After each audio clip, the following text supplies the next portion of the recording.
Hello, people of the web. It's me, Paul, talking to you back again from my studio here in Warsaw, Poland. First thing, I'm really happy that you liked my last video so much and that I have so many new subscribers, new people on the channel. So I welcome you all and I thank you all, because this is actually great. I can feel my channel is back alive somehow after all this renovating, building the studio madness. I'm back on the track and now I can really feel it. So what I think is that I'm gonna deliver you soon some goodies concerning strictly the way I produce music and the way I get creative, because you ask how to get creative in your DAW, how to compose, what rig are you using to compose and to get creative and stuff. So probably I'm gonna first dissect a full song for you, one of my songs for the beginning, from writing it to picking the instruments, arranging it, and then mixing and mastering it. So it's gonna be a couple of episodes like dissecting a track for you. The second thing, I'm gonna publish some of my tracks I can publish with short commentary, with short spoken intro. So I'm gonna tell a couple of words on the track, so you know how it's been written and used and stuff. So that's the second thing. And also I've got some special content, some really yummy things I am going to announce and publish soon, but let it keep a small secret. Let's not unveil it all now. But of course we're not gonna talk about all this today. Anyway, today I would like to stick to music creation and musical creativity strictly, because there's a thing I wanted to put my hands on some time ago, and it's called SCALER tool. That's a MIDI chords creator and a tool that's supposed to support your musical ideas, to help you develop your musical ideas. The question is, can it really help you, support you? Or, as some say, can it really replace your music theory knowledge? Because as you know, I'm a hard fan and a hard believer of self-learning and music theory learning. Can really SCALER replace me in real music creation? Let's get it on.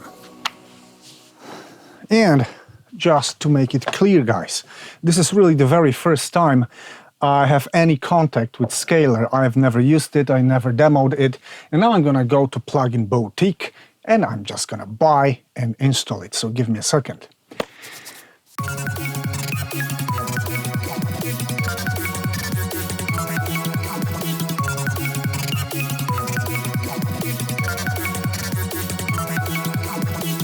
Okay guys, I installed the SCALER. I bought it before, as you could see, and there's actually no license file. Take a look. I'm serious. I've got no license file to download, and all the instructions tell me to download it from here. So that's why I'm getting this demo noise. So that's the first minus, and the thing I don't like about SCALER, it does not install smoothly. And now I'm gonna go and buy it again, hopefully with the proper license file, and then I'm gonna go for the refund. Okay, bought it again. This time the SCALER 2 license file is here, but the SCALER 2 is on my account once, though I purchased this obviously 2 times. Where's the second SCALER license? God knows. I'm gonna go for a refund, but they're not gonna refund me the time I lost trying to make it work. Anyway, let's get back to Nuendo and upload this license file. So this is my SCALER. Here goes the main window again. Welcome to SCALER 2. Detect, analyze what key and scale you're in, explore, discover hundreds of scales, perform, use expressions, build, create, edit, save, and export your own chord sets. Well, that sounds like a music composer ready-made, available at your service. Let's see how much of that is true. And the first function I can see is detect, so I can play some chords and SCALER is gonna detect it. So yeah, let's create a simple chord progression first. All right, so Scaler wants us to create a simple progression to detect. And recently I've been practicing B minor scale. So let's make it B minor. It's the first chord of the scale. Then let's take the third chord of the scale and the sixth chord of the scale. Then first, sixth, and third again. And this is our progression we're gonna use.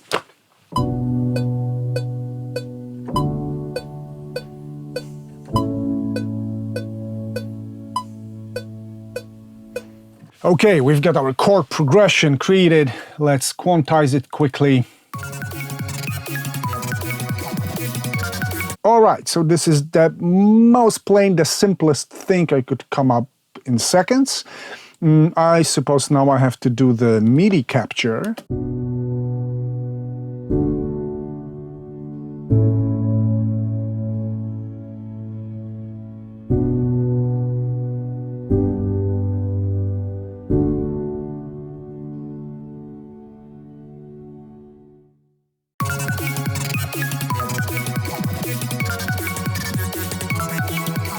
All right, I have to go to the manual. I'm not gonna go through this like right away. Okay, so I'm going through this manual and I discover things.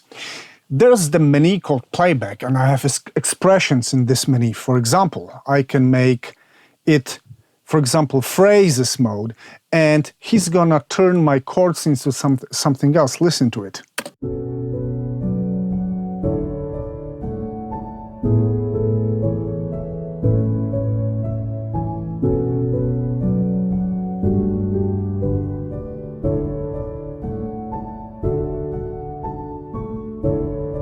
Yeah, so this is becoming somehow interesting. I like the basics. I like the way the basics have been treated and expanded here in this very short phrase. Let's continue. I can create a melody out of my chord progressions. Let's try one.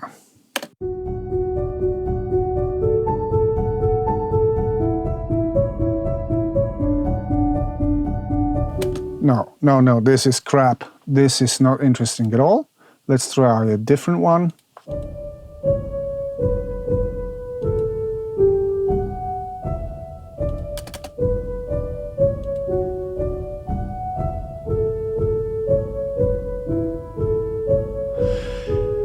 Motifs and themes. Let's try this theme now.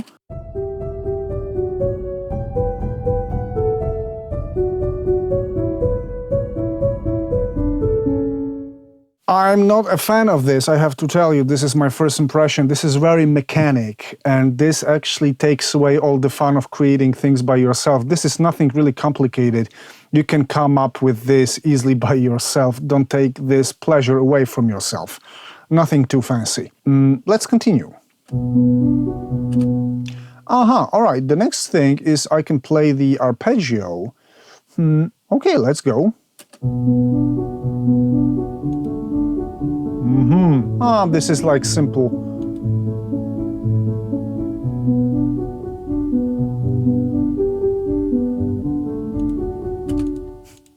Okay, I'll tell you something. This is for really lazy people. Like, I mean, no.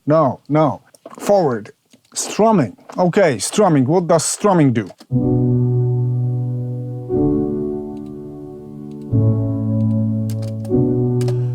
Okay, strumming does strumming, faster, slower, up, down. Okay, here I can add chords to current pattern.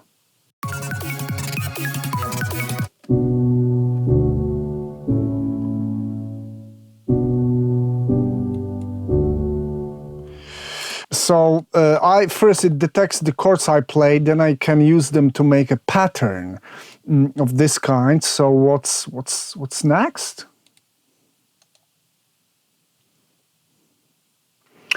So this is where it gets interesting. I can actually look for substitutions here. Common tones, like mediant and submediant, and modal interchanges. Let's not get into music theory, but it's interesting. I can actually do this. So let's try.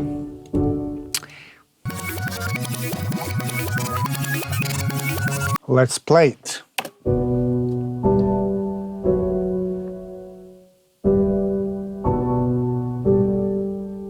Yeah, right. I went pretty far away from the core, but guys, still, you have to know common tones, how to use them, how to harmonize using them. You can always, of course, just play around, see what's there, what you can use, what's gonna come out of it. But still, this is kind of random.